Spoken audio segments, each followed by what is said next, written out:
वंचित समूह है, जो शोषित समूह है, उसके अधिकार छीन जाएंगे।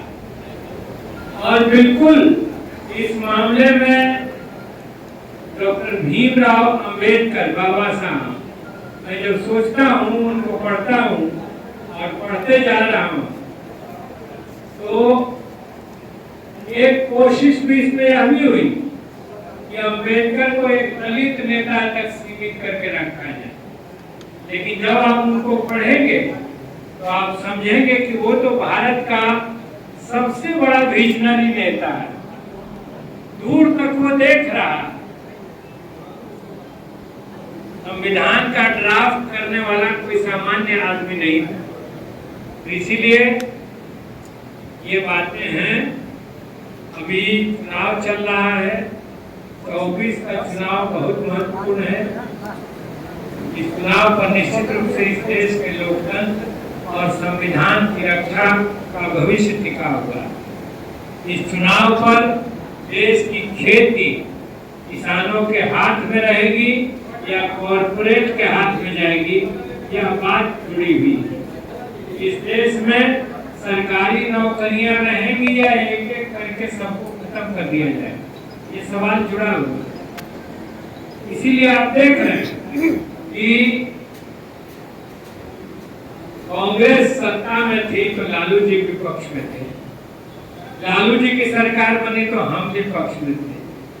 लेकिन ये सभी दलों ने मिलकर एक मोर्चा बनाया है, इंडिया गठबंधन, कि देश की परिस्थिति वैसी, देश में तानाशाही का खतरा है, लोकतंत्र के खत्म होने का खतरा है, संविधान पर खतरा है, इसलिए इंडिया गठबंधन बना है। और इसको हम कहते हैं कि आजादी की लड़ाई की वो तमाम ताकतें, सोशलिस्ट, कम्युनिस्ट और कांग्रेसी, ये तमाम ताकतों की एकता आज फिर से तानाशाही के खिलाफ आजादी के लिए चल रही है। क्या है इंडिया गठबंधन? लाल झंडे वाले, हरे झंडे वाले, तिरंगा झंडा वाले, यही लोग तो, नीला झंडा वाले सब हैं। तो इसलिए हम कहना चाहते हैं कि बिल्कुल आपका स्वागत योग्य कदम है। ये जीत मेरी अकेले की जीत नहीं होगी। हम जीतेंगे तो निश्चित रूप से जो वंचित समाज है, जो गरीब समाज है, उसका सीना गर्व से चौड़ा हो जाएगा। गांव-गांव में ये ढोल बजाने वाले, सिंघा बजाने वाले नाचने लगे, हमारी जीत हो गई, ये तय बात। तो इसलिए राजनीति, जगदेव बाबू भी कहा करते थे कि राजनीति मतलब ऐसी चाबी है जो हर ताले को खोलती, मास्टर की। जो राजनीति पर कब्जा जिन समाजों का, जिन समुदायों का होता है, उनके तरक्की का रास्ता खुलता है, उनके मान स्वाभिमान को ताकत मिलती है। इसलिए ये जरूरी है कि हम एकताबद्ध हों और लोगों को भी जोड़ें। चुनाव के इस 20-25 दिन के माहौल में पैसे वालों ने अब तक गरीब समाजों को वंचित रखा है। तुम्हारे पास पैसा नहीं है तो तुम कैसे चुनाव लड़ोगे? हम 50 गाड़ी लेके चलते। इसको हम कहते हैं कि वो घीकोड़ करके, होता ना मछली मारना, खूब कदाई कर दी है और उसमें से मछली के पट-पट पकड़ ली। और ये 20 दिन के माहौल में वो चमक दमक के साथ एक माहौल बना करके, हवा बना करके, लोगों की आंख में धूल झोंक करके और वो चले जाते वोट लेकर। और फिर बाद में जब धूल गर्द समाप्त होता है तो लोग कहते हैं कि अरे आ गए, बड़ा गड़बड़ हो गई। और ये हर चुनाव में हो रहा है। इसीलिए इस बार काराकाट में जो मैं माहौल देख रहा हूँ, बिल्कुल बदला हुआ माहौल।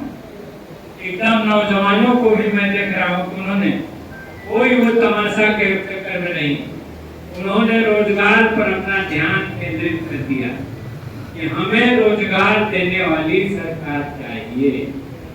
और मोदी सरकार, एनडीए सरकार रोजगार देने में और हमको बेरोजगार बनाने में सबसे अहम भूमिका निभाने वाली सरकार रही है। इसलिए इसको खारिज करना है, इसको सत्ता से बाहर करना है।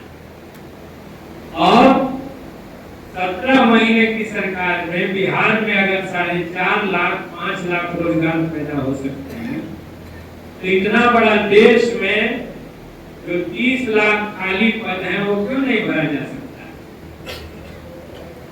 महागठबंधन के नेताओं ने, तेजस्वी जी ने चुनावी सभाओं में कहा भी, अपने घोषणा पत्र में भी जारी किया कि हमारी सरकार बनेगी तो इसी 15 अगस्त से ये जो 30 लाख खाली पद हैं हम उस पर बहाली की प्रक्रिया शुरू करेंगे।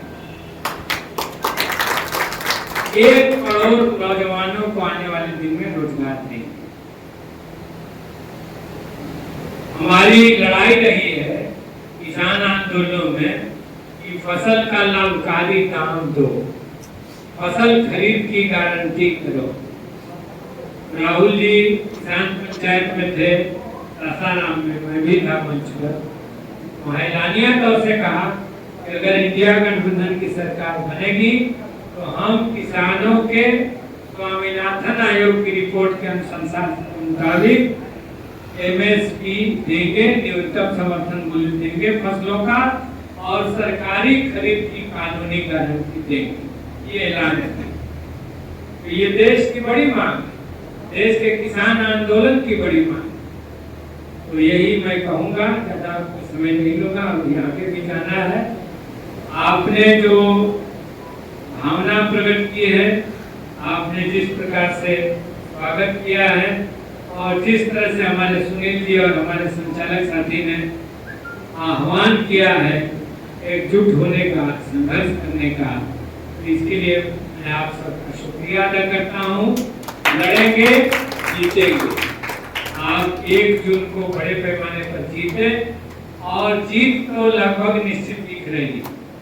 समाज का खास तौर से दबे कुचले हिस्सों का एक बड़ा पोलराइजेशन दिख रहा। जातीय जनगणना ने नक्शा साफ कर दिया है बिहार भर में कि अगर हमारी एकजुटता बनी रही तो आसपास भी कोई नहीं रहेगा। झंडे पर 3 तारा निशान है। यही काम करना है अभी से 1 जून तक, 30-31 मई तक। समझा लेंगे हम लोगों, 1 वोट भी छूटेगा नहीं, 1 वोट भी गलती से दूसरी जगह पड़ेगा नहीं। वोटिंग मशीन को भी हम एकदम जांच लेंगे कि इसका नंबर क्या है। ये मशीन पर वोट देके 5 बजे भोरे पहुंच करके हमारे पोलिंग एजेंट चेक कर लेंगे कि इस मशीन में जो वोट पड़ रहा है वो वोट सही जगह जा रहा है कि नहीं। बहुत बहुत धन्यवाद। मेरा नमस्कार।